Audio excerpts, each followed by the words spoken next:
On his basis, his first question to me was, Mr. Temple, do you believe it? Do you believe yourself?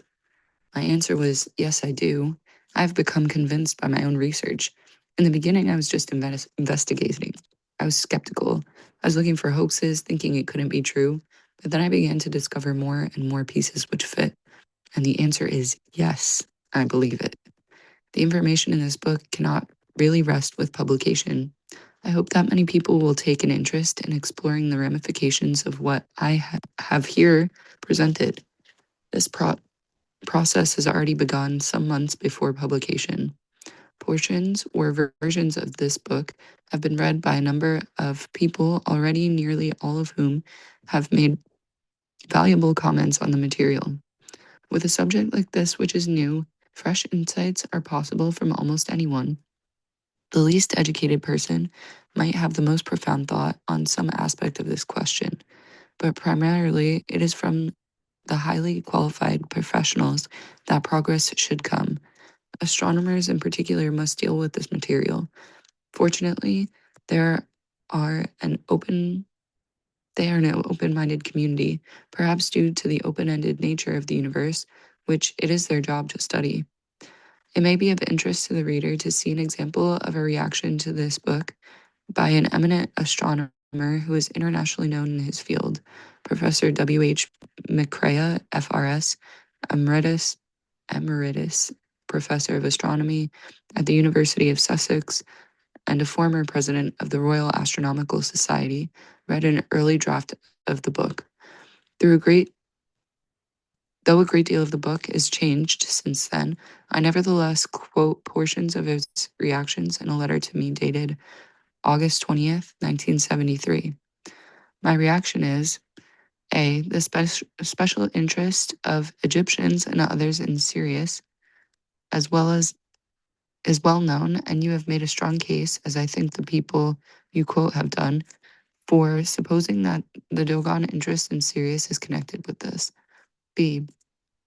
In your very clever investigations of Egyptian, Sumerian, Greek myths, you seem to have shown that some of these people may have had ideas about a dark, dense star possibly associated with Sirius. But, as I say, anything beyond that seems to me not established. C. In spite of all this, if you will allow me to say so, I think your investigations are fascinating and they make an exciting book. D. Your work does appear to bring out more strongly than ever the impression that, as you say, ancient cultures did not develop gradually. I do not know whether this impression is significant, but it bears investigation. I cannot see how it could have anything to do with space travelers, but you might think it right to argue the case. Unfortunately, none of the material in Chapter 8 of this book was known to Dr. McCrea when he wrote this, for it was added in a later version of the book and was much more.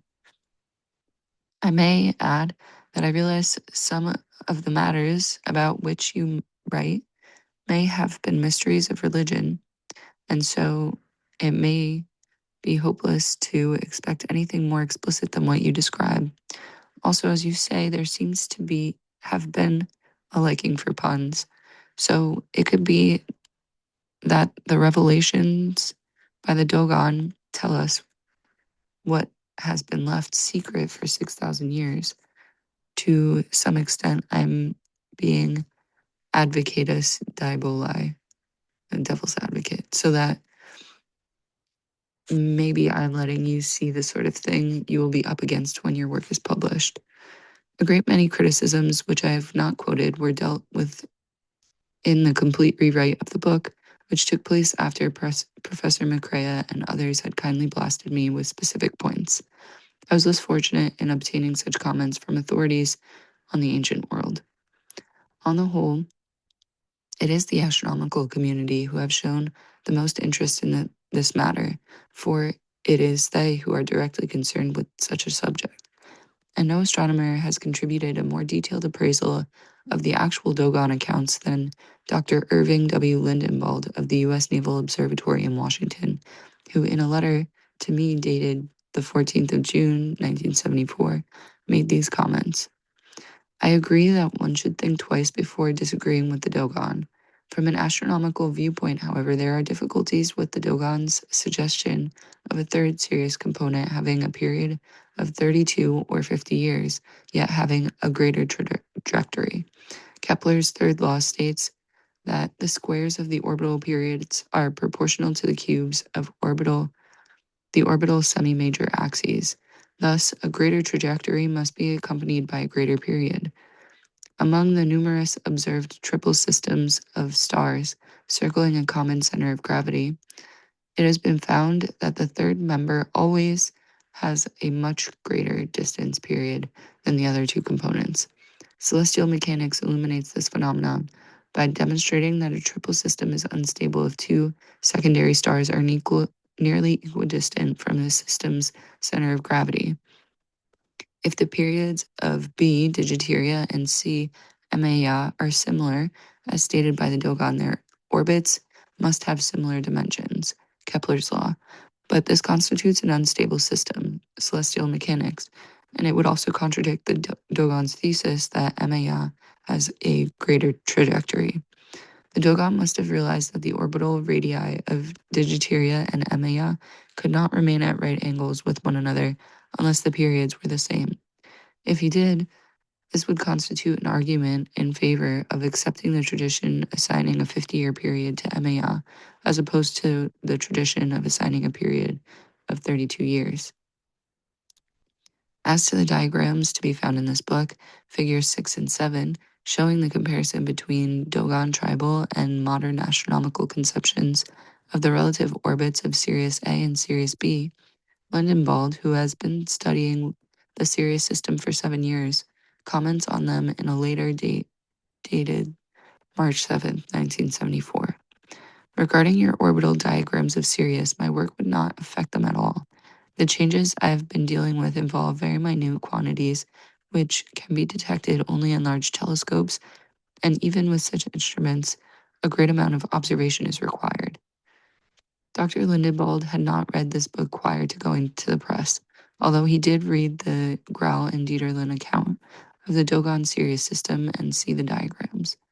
As for Professor McCrea, he had discovered quite independently of my own work that the Dogon knew of the existence of an invisible companion star to Sirius.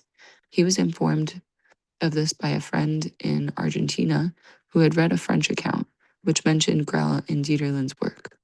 McCrea had spent a considerable amount of time analyzing the Dogon tradition, but I leave to him an exposition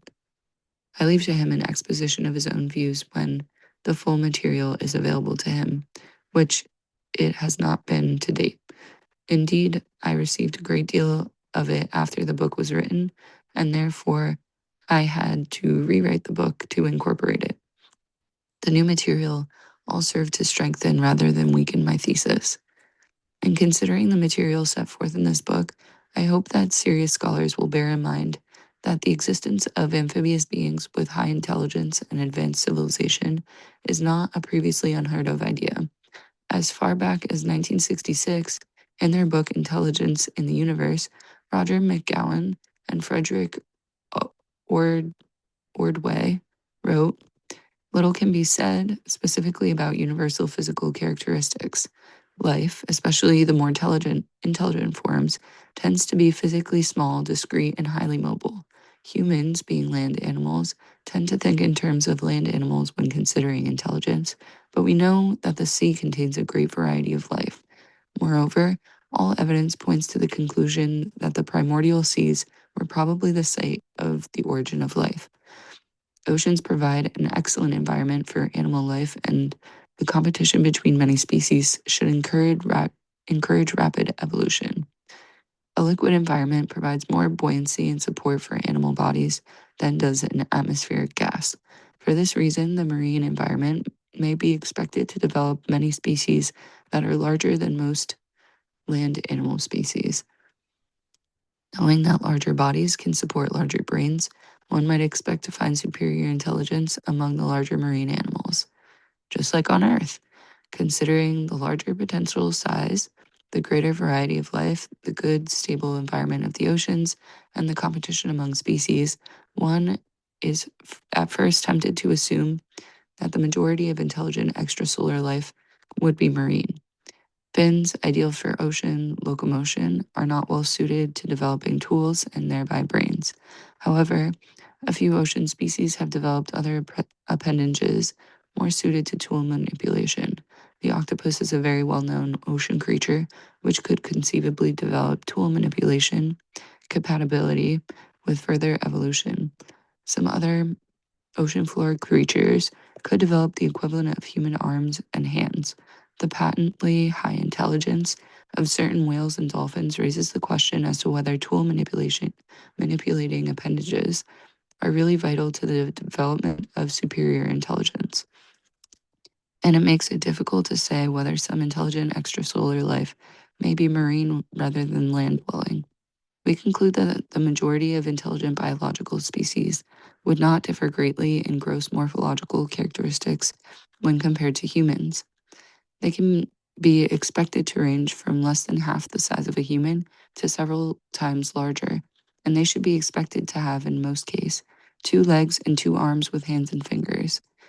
In a few cases, centaur-like animals having 4 legs and 2 arms with hands and fingers, or elephant-like animals having 4 legs and trunk might be possible. Another possibility marine life having fins and 2 short arms with large hands and webbed fingers. As I remarked in Chapter 1, and I now mention again, it may be well that Sirius C follows a figure-8 orbit around both Sirius A and Sirius B alternately. Perhaps its total orbital period is 50 years, and its larger loop period is 32 years. It may orbit in a plane which is at right angles to the plane of Sirius B's orbit. It would genuinely be a greater trajectory because its figure 8 would encompass both of the other stars, but its actual distance and time would still encompass both of the other stars, but its actual distance and time would still obey Kepler's third law and would not exceed those of Sirius B with the same period. Indeed, the identity of the periods of Sirius B and Sirius C might be a synchronous phenomenon leading stability to such a complex system.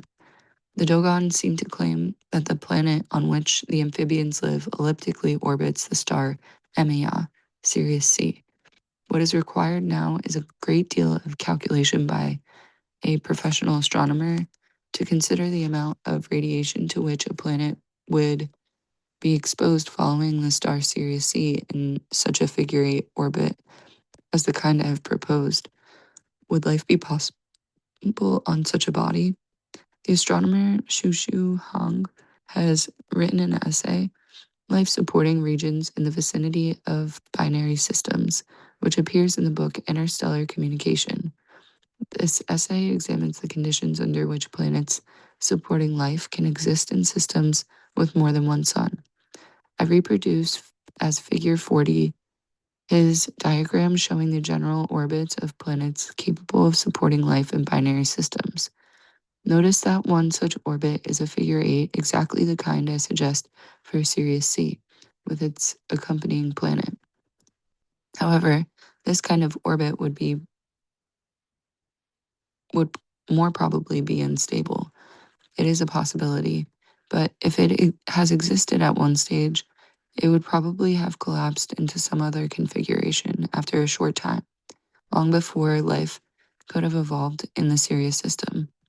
Dr. Paul Murdin of the Royal Greenwich Observatory summed the situation up brilliantly when he said that a coin, when tossed, may indeed land on its edge, but even if it does, it will soon topple over, so that the probabilities for a tossed coin landing on its edge become meaningless in real situations. Our figure 8 orbit therefore probably cannot exist as a permanently stable feature of the Sirius system, no matter how attractive it may be to us in theory. But my idea of an orbit for Sirius C at right angles to the plane of Sirius B's motion, but without the figure 8, was, I assured by Murdin, probably the ideal solution. For the hypothetical star could penetrate the Sirius B plane of motion in a vast range of places without disrupting Sirius B's orbit, as long as the perpendicularity of the two planets of motion was retained. A 50-year or 32-year elliptical orbit for Sirius C, therefore, in a plane perpendicular to that of Sirius B's orbit, is entirely possible. These multiple star motions involve such complicated celestial mechanics that the necessary computations are well beyond the competence of most professional astronomers. Only certain specialist astronomers are capable of such work. Plottings have been made of the possible orbits for third stars in certain binary systems, and at the time of going finally to press, I am seeking the views of R.S. Harrington, S.S. Hong, and D. Lauterborn on these hypothetical problems. Harrington has demonstrated that a triple star system is stable under conditions where the parasastron distance of in outer orbit divided by the semi-major axis of inner orbit is not less than 3.5. If the orbit is direct, or 2.75 if it is retrograde. Bearing this in mind, Dr. Paul Murdin of the Royal Greenwich Observatory concludes, there seems no reason to me why there should not be a Sirius C, say another white dwarf, at a distance from Sirius A of 400 times the radius of our Sun, with orbital plane in the plane of the sky, so as not to perturb the radial velocity of Sirius A. And he says that its orbit will precess in time due to B, but with a period larger than the period of B, so we may be unlucky at this time in not seeing the perturbations. This refers to Lindenbald's negative results. In closing, I wish to make a final point of considerable importance. Let us assume that what I have proposed in this book is really true. Let us grant all the premises. Say that there really is an advanced civilization based at the Sirius system. No doubt they are under routine. We are under routine monitoring. No doubt they know by now roughly where we stand in the ladder of evolution. They have picked up our radio signals. They know we have been to the moon. Let us assume they wish us well. Let us assume even that they contact us someday when they think we're ready for it, or after we discovered them by examining the Sirius system, as I suggest, and finding evidences of their existence. Let us assume all this. Well, if that day comes, or if it doesn't, and if some other day comes, some other civilization someday is known to us at some other star, there is one thing we must not forget. We must remember that no matter how grand and glorious they may be, they are still mortal beings in a universe which to them is still mysterious. They cannot and never will know all the answers. We may very well have a handful of answers that they have not. We may have some quirky skills which they cannot attain. We may have some peculiar native ingenuity which they lack, even if this is not obvious for centuries. There may be something about us that is so valuable that we are not just worthless primitives beside them. Let us never accept a view of ourselves as recipients of cosmic charity. We are men, and for our faults we have few things about us which are worth some attention. We have had some remarkable characters in our history, and we will have more. Whatever one's views of what lies beyond death, extinction, reincarnation, heaven and hell, the genetic stream goes on. There will be more men, and there will be great ones. We can rise to challenges. We have demonstrated courage throughout our history. Any superior civilizations may have even more superior civilizations behind them, of whom they are curious. Let us not forget the principles of hierarchy. Let us never blind ourselves to the possibility of a door behind a door behind the door. And if we ever find ourselves oppressed, let us be certain that there are others somewhere who would free us. The universe is finite but unbounded. There are between 10 and 100 million intelligent civilizations in our galaxy alone, in all likelihood, and there is always one more to contact than the one we have already contacted. We can afford to shop around in a shop the size of the universe. Appendix 1.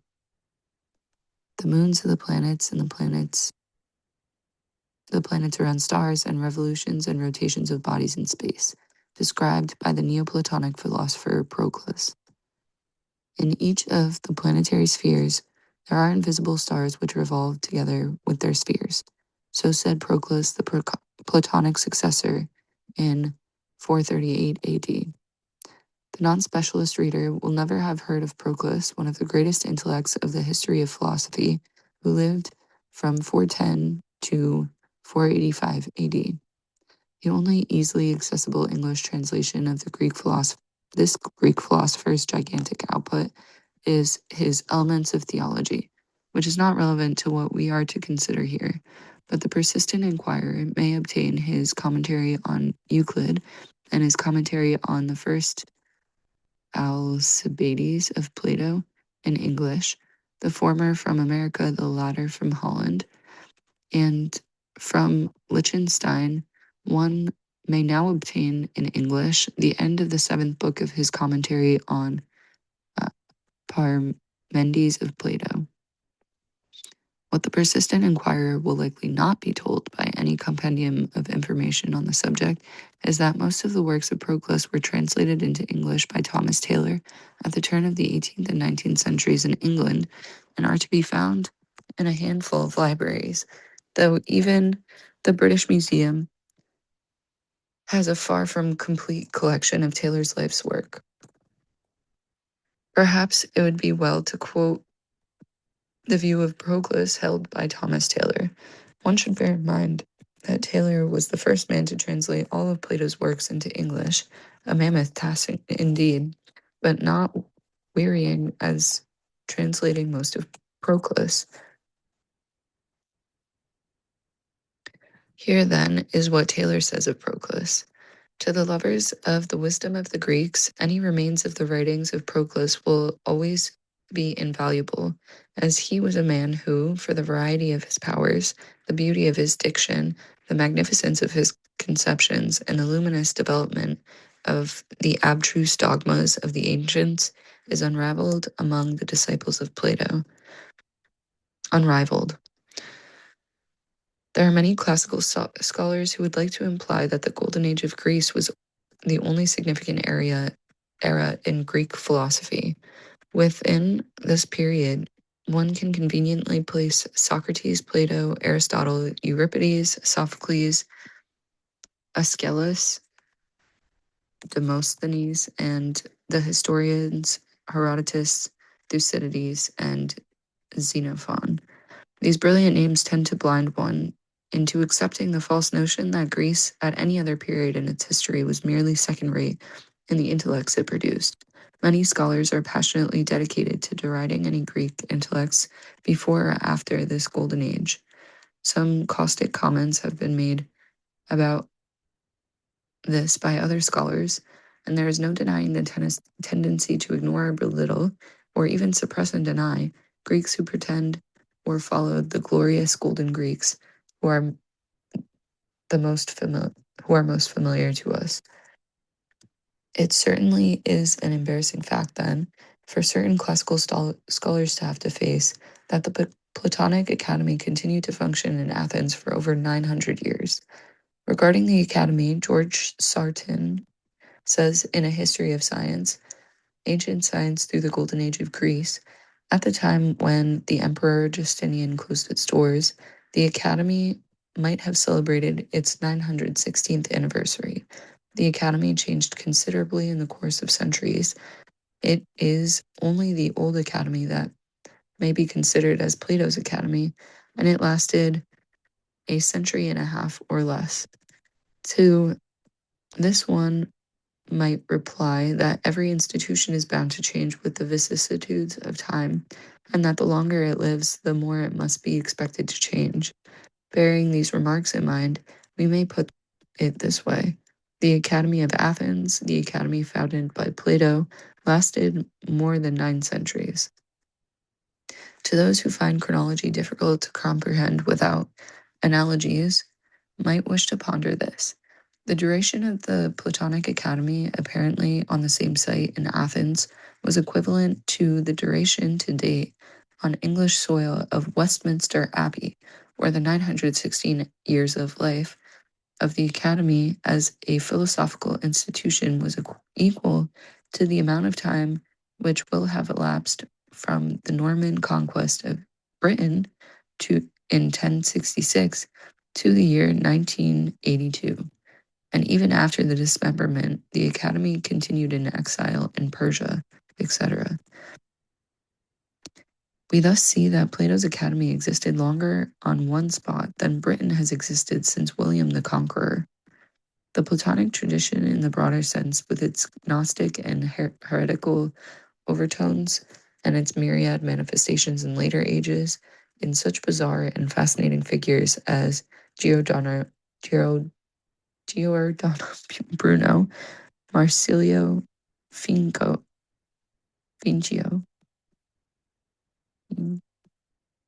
Fincino, I don't know, John Dee, and even Sir Philip Sidney and the Earl of Leicester, I don't know. Not to mention the troubadours of Providence, Dante in Italy, and the massacred tens of thousands of Albigensians in France. Albigensians. The Knights Templar and an infinite range of hopeless causes over 2.5 millennia is an agonizing and incomprehensible problem for the orthodox mind, whatever its creed. For Platonism, the general sense is a creed which denies creed, an anti-institutional tradition known to those who adhere to it as the great tradition. It resembles the Society of Friends, Quakers, in insisting on nothing by way of doctrinal dogma. It is truly free, it has no membership, no tithes, no rulers which are enforced, it has no pope, no caliph. It terrifies those weaker mentalities which crave a structured belief system. They always try to destroy it, but succeed only in destroying individuals and individual movements within the larger tradition. How can any intellectual establishment conceivably admit that this undercurrent of spirituality has flowed outside the orthodox boundaries of the official religion of Christianity since the 3rd century and the time of origin? And how confess that Proclus, who lived 700 years later than Plato, had a mind as luminous in his own way as Plato's? What happens to the hermetically sealed Greek miracle then? If Platonism is seen to continue as a persecuted underground movement for 2,000 years and more, what conclusions must we draw about the supposed openness of Orthodox Western culture if our community accepted pattern of civilization is seen to be based on a lie, based on the denial of the non-Orthodox? The implications are so immense that nothing short of a total intellectual upheaval could result.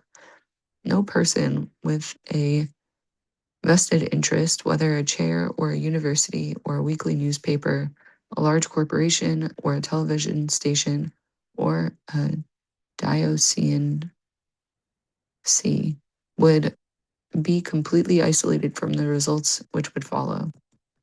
The results need not be destructive in the sense of a political or social revolution, but they would be more fundamental and hence more far-reaching in the end. It is fear of constructive change, which amounts to fear of the unknown, which is here involved. These indeed are problems, and they go some way to explain why the reader hears nothing of a great many of subjects which have a direct relevance to the matter. One of the many such subjects is Proclus.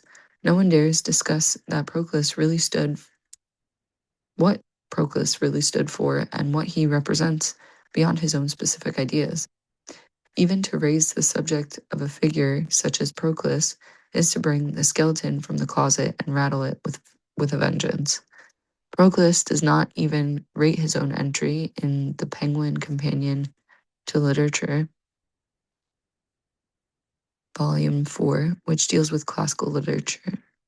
He is mentioned under an entry for Neoplatonism by D.R. Dudley. He was a strange combination, possible in that age, of philosopher, logician, mathematician, and mystic. Neoplatonism gave to the intellectual of that last phase of paganism a metaphysical religion. The figure of the sage gazing upward in contemplation is often found on late imperial sarcophagi. Notice the phrase possible in that age, implying that no person today would even consider trying to know something about so many subjects in our age of perverse overspecialization. Proclus, we are told, was a strange combination. Dudley tells us nothing of what Proclus wrote, nothing of his ideas, nothing of the immense bulk of his writings, and in his bibliography refers us only to the harmless and difficult elements of theology. We are left to conclude that Proclus was an extinct species, like the dodo, interesting only because he was a strange combination possible at that age. There are very few historians dealing with the 5th century AD. We assume that, from what Dudley says, that only they could be interested in a strange combination possible in that age. Surely Proclus, of whom we are told nothing of importance, is totally unimportant. Would the Penguin Companion mislead its readers? Such a thing is unthinkable.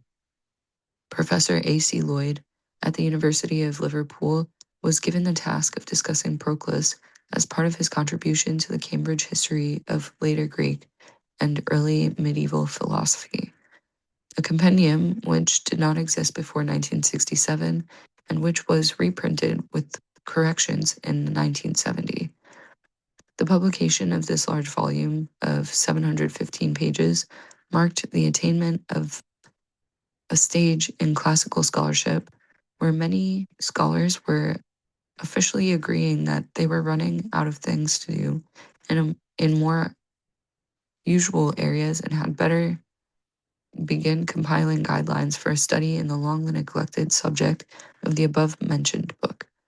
Such lonely figures as Richard Walzer, Philip Merlin, and the late I.P. Sheldon Williams, long engaged in these arcane pursuits out of pure interest, were summoned to help delineate the bounds within which a new generation of students might have some new fields in which to do their PhD thesis, and where some original work remains to be done by the professors who have now tidied up the pre-Socratic field rather well and need new ground for some genuine problem solving.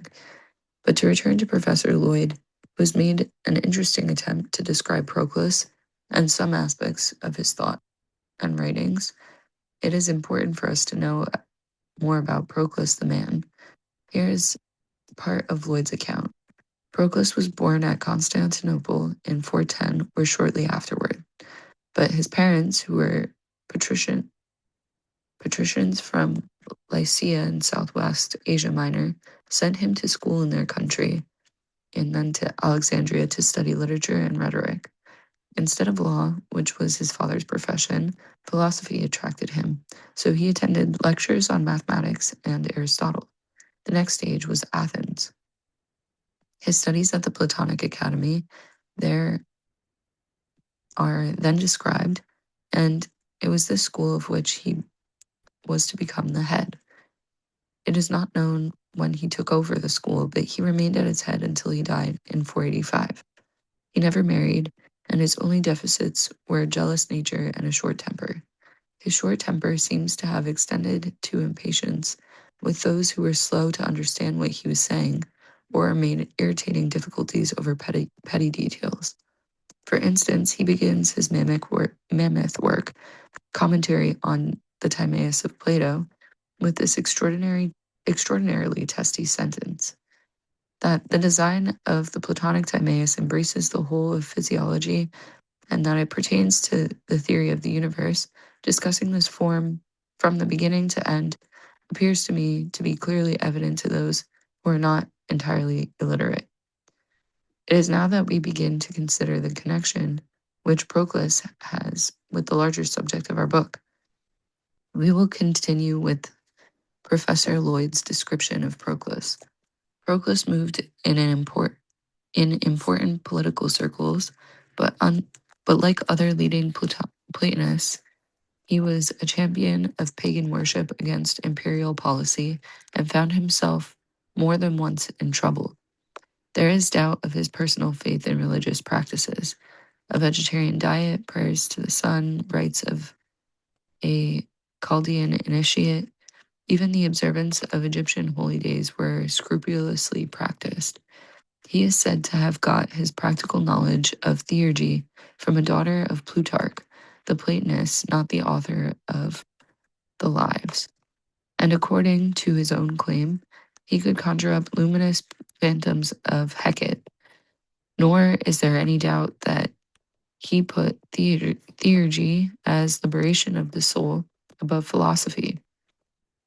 But while his philosophy is still full of abstract processions and revisions, philosophy was nothing for him if not itself a reversion, a return to the one, though achieving only an incomplete union. Its place can be seen in an almost fantastically elaborated metaphysical system, but although this system would not have been created had there not been a religion to justify, its validity does not depend and was not thought by Proclus to depend on the religion. The connection with the mysteries of Hecate, as well as Proclus's practicing Egyptian and Chaldean mysteries, immediately arouses the alert reader the suspicion that Proclus might just possibly have known something of the serious mystery. Could this be the case? In a moment, we will consider some amazing opinions of Proclus on the heavenly bodies which no historian of science I have encountered has ever taken into account, probably because no one ever actually reads through that gigantic tome known as the Commentary on the Timaeus of Plato, which I mentioned a moment ago.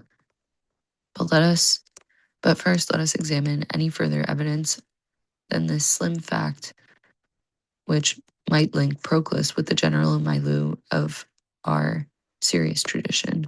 Professor Lloyd provides further interesting remarks. Proclus believed that his metaphysics was the true, though hidden meaning of Plato, and that this, like all Greek theology, derived from the secret doctrines of Pythagorean and Orphics, Pythagoreans. It can be studied in 2 weeks, the elements of theology and the theology of Plato, to help here and there from the commentaries on the Parmenides, Timaeus, and Alcibiades. It must be emphasized that in the form of such commentaries, the Neoplatonists produced much purely original and creative philosophy. It is fashionable at the moment to ridicule their commentary format as derivative and inferior. This is a pathetic attempt to deride what cannot or will not be appreciated. An example may be seen in the description by Professor Robert Browning of Birkbeck College, University of London, in the Penguin Companion volume of the commentaries of Proclus's later successor, Simplicus, as misconceived and pedestrian textbooks. The word misconceived is loaded and immediately lets us know that Professor Browning disagrees with them in principle and therefore derides them. However, my own reading of Simplicus's commentary on Epictetus, for instance, I was amazed to find a luminous intellect behind the commentary, whose dissertations on free will are so startlingly contemporary that I immediately thought of comparing them with writings of our modern cybernetic age, such as the fascinating books by Norbert Wiener. In Chapter 1, Simplicus speaks of those who pretend that our options and that our opinions and desires are, and generally speaking, all of our choices and intentions are necessary and not at our own disposal, but come from exterior causes outside ourselves, not coming from us of our own volition. He attacks the behaviorists of his day in clear and forceful terms, which are not restricted in relevance to his own terms by any means. Some of his reasoning is so acute and many of his insights are so profound that I can see no reason why not a single word of his writings can be obtained in English from any publisher in the world. Of the works of Proclus, it is really the commentary on the Timaeus of Plato, which I shall abbreviate from here on as in time, which was the source of Proclus's views on the cosmos and of his views on the Platonic succession of an esoteric tradition from the ancient mystery religions. Professor Lloyd, in a footnote to his passage last quoted, does not give this reference on these points, but instead refers to other works by Proclus. In his entire treatment of Proclus, Lloyd gives only slight and cursory reference to the end time. However, it is to the end time which we must now turn, since page references to the Greek text of Lipsei would be useless to most readers. I give references to Taylor's English translation, volumes 1 and 2. At the end of book 4 in time, Proclus says, but it is Pythagorean Pythagorean to follow the Orphic genealogies, for the science concerning the gods proceeded from the Orphic tradition through Pythagoras to the Greeks, as Pythagoras himself says in the Sacred Discourse. The fact that he entertained this view in relation to the mystery religions is shown in his remarks about Pythagorean principles in time, Book 5. But these are the Orphic traditions, for what Orpheus delivered mystically through arcane narrations, this Pythagoras learned, being initiated by Aglaophomus in the mystic wisdom which Orpheus derived from his mother Calliope. He attaches this view to his discussion in time of celestial phenomena. Not long after the above passage, he says, for Orpheus calls the moon celestial earth. And in Book 3, he says, the Pythagoreans say that the moon is ethereal earth. Taking these views, as he does, and claiming to be a devotee of Hecate, specifically, a hymn to Hecate by Proclus survives, in which he calls her guardian of the gates, an ancient Egyptian title of Horus and mother of the gods, an ancient title of Isis, C4, of Grant's Hellenistic religions. Proclus seems to stand in the position as an initiate capable of knowing something of the serious mystery.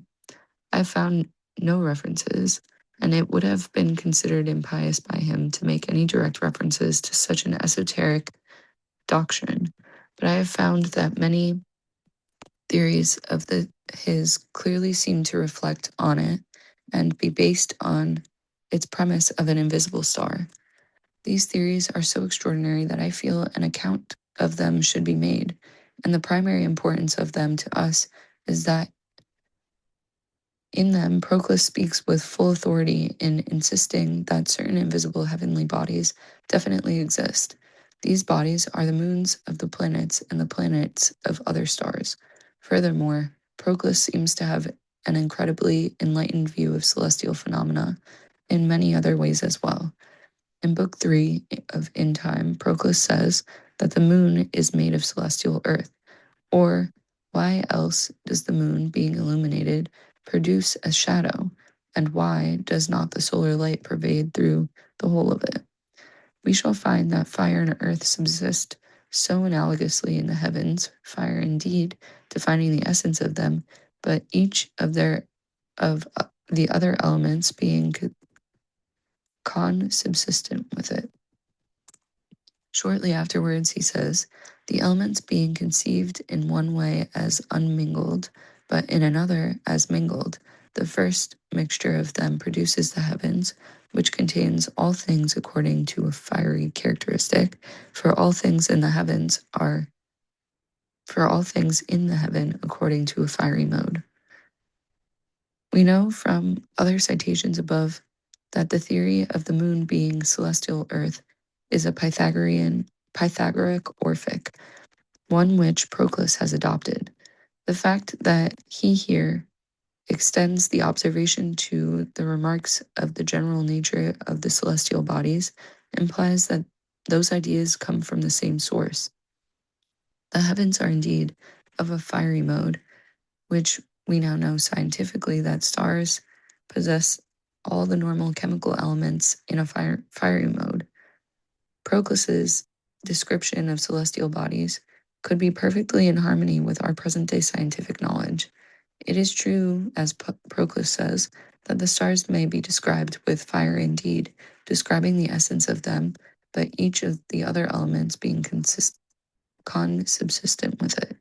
For though they are ablaze, stars are known to contain all elements. Proclus makes absolutely clear that when he speaks of fire in the heavens, he is speaking figuratively. He says on page 280, hence the fire which is there in the heavenly bodies is light.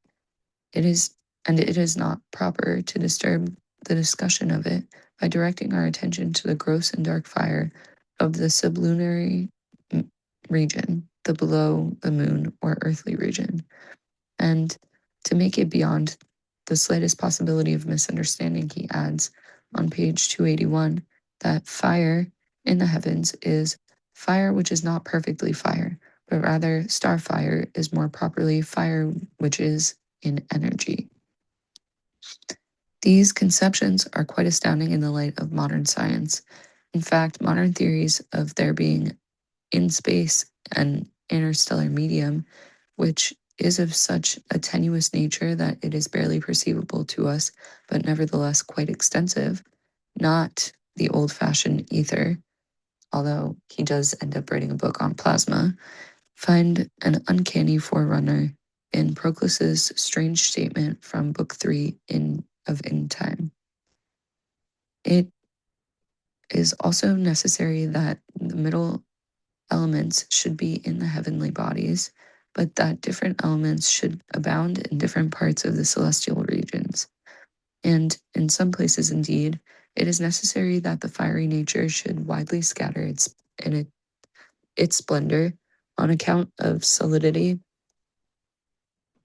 as in starry bodies, but in others that it should be concealed from us, as in the spheres that carry the stars. No matter what interpretation one may put on these remarks by Proclus, the fact remains that he views the stars as congealed bodies in a celestial medium, and that between them lies fiery matter, which is invisible to us. As for his references to the spheres, these are hardly the glassy globes, familiar to us from more conventional ancient astronomy, as we shall see.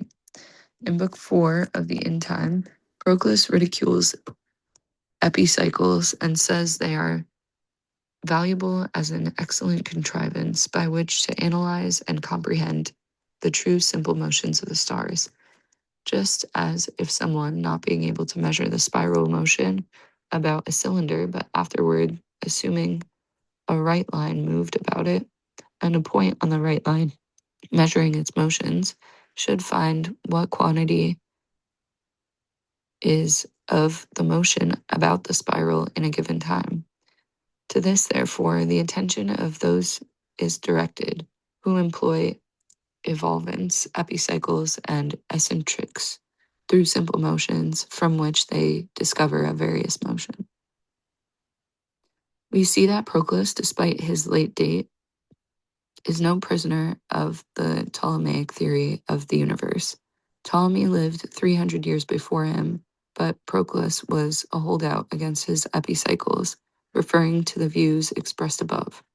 In fact, Proclus views the spheres in a way which is extremely surprising, for in Book 4 of In Time, he says, "Thus also the planets are moved with an advancing motion, but not the spheres of the planets."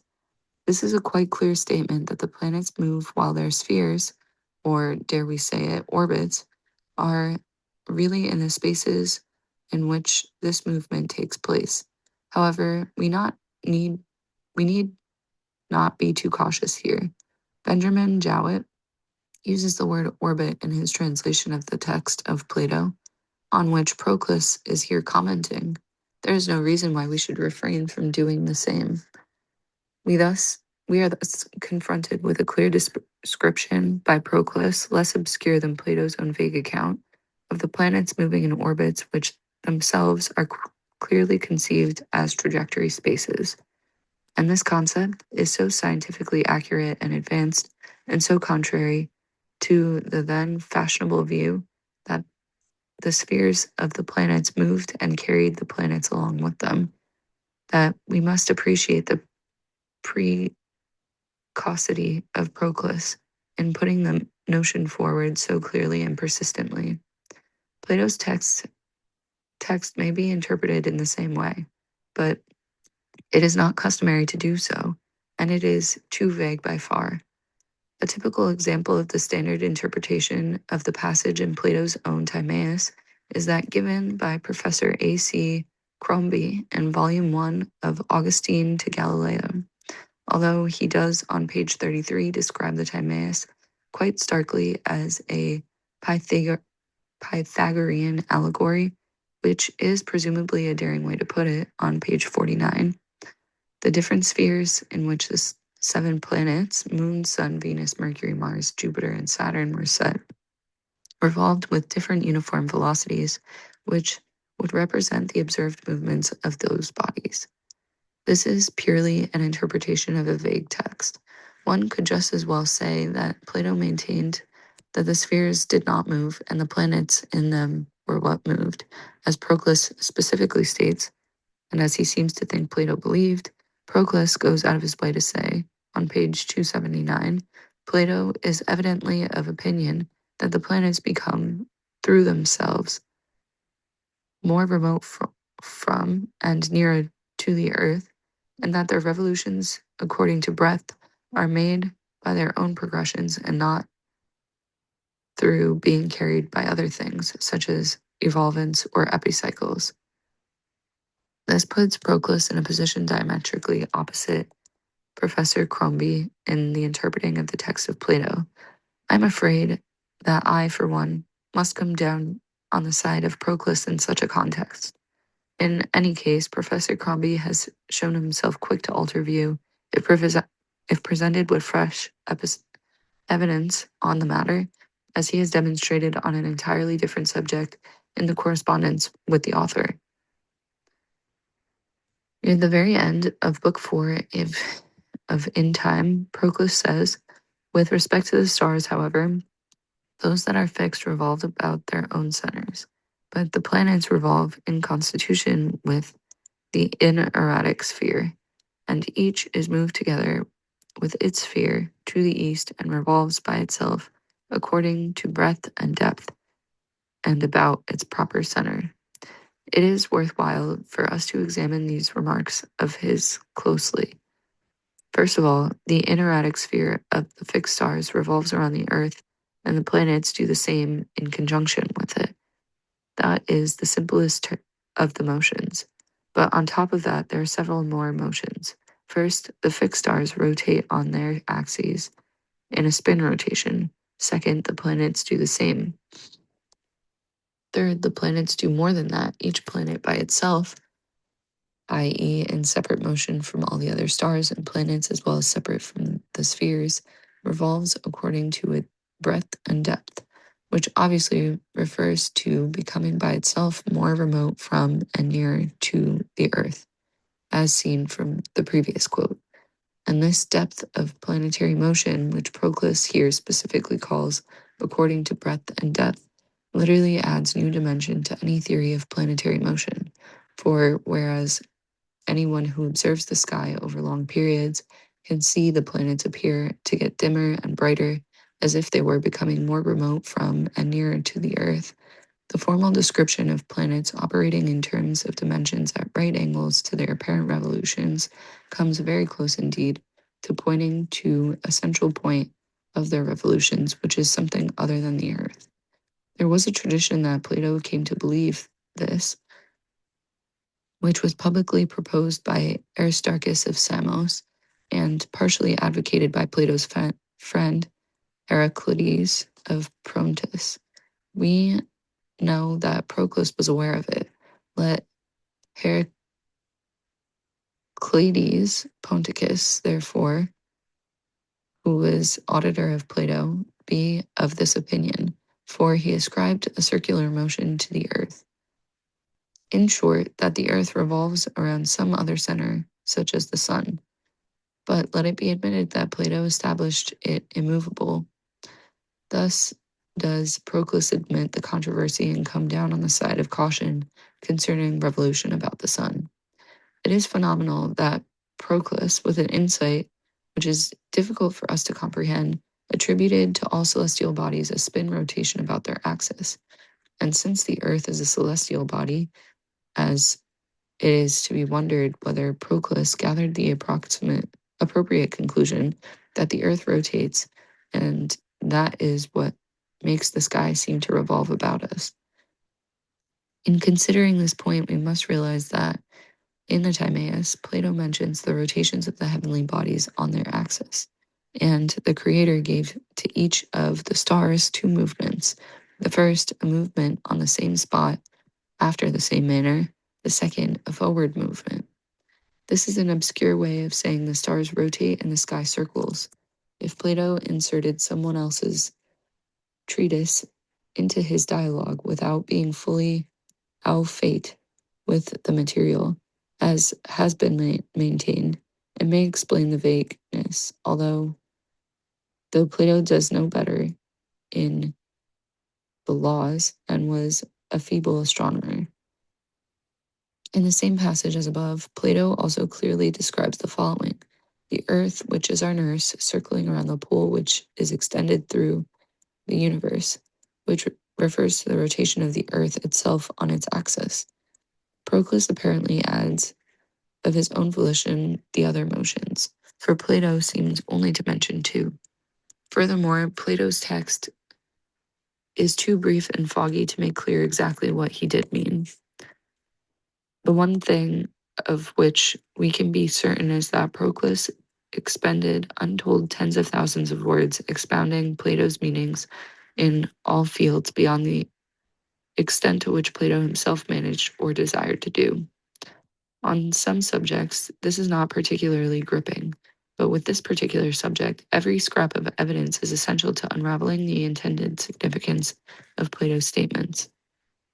In an essay of his entitled Platonic Questions, not yet published in the Loeb Library series, as the last remaining of 14 volumes, again, we see Platonic studies enjoying the lowest priority, but published in English in 1874.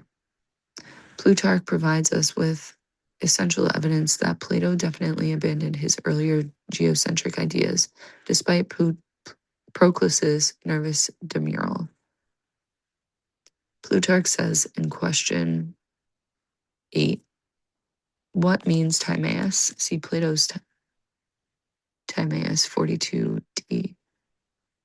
When he says that souls are dispersed into the earth, the moon, and into other instruments of time. Does the earth move like the sun, moon, and 5 planets, which for their motion he calls organs or instruments of time? Or is the earth fixed to the axis of the universe, yet not so built to remain immovable, but to turn and wheel about, as Aristarchus and Seleucus have shown since? Aristarchus only supporting it, Seleucus positively asserting it. Theophrastus writes how that Plato, when he grew old, repented him that he had placed the earth in the middle of the universe, which was not its place. Plutarch then follows with his own opinion, which is that the earth does not move. Theophrastus's testimony here is impeachable, but was probably unknown to Proclus, by whose lifetime most of Theophrastus's works would have been lost. Okay, I'm kind of bored of this, so feel free to read this on your own. I just don't really see the point in trying to figure out what the hell the Greeks thought about stuff like this, because, like,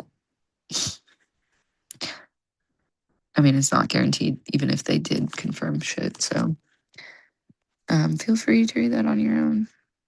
There's a summary as well about the appendix. There's also apparently Chaldean king information. And this is the piece from Alexander Polyhistor, the Berosus stuff. Yeah, this is all free on archive. So I'm just going to scroll just in case.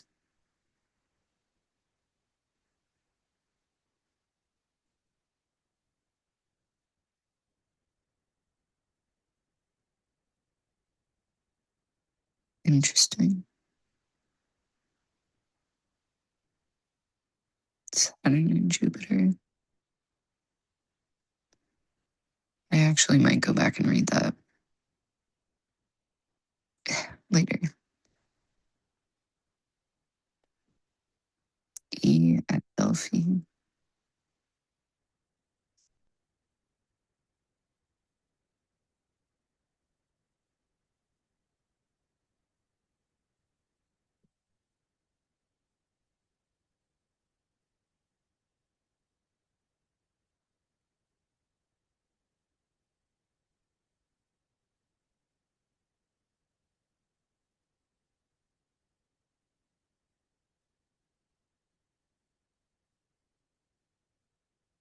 This is the index.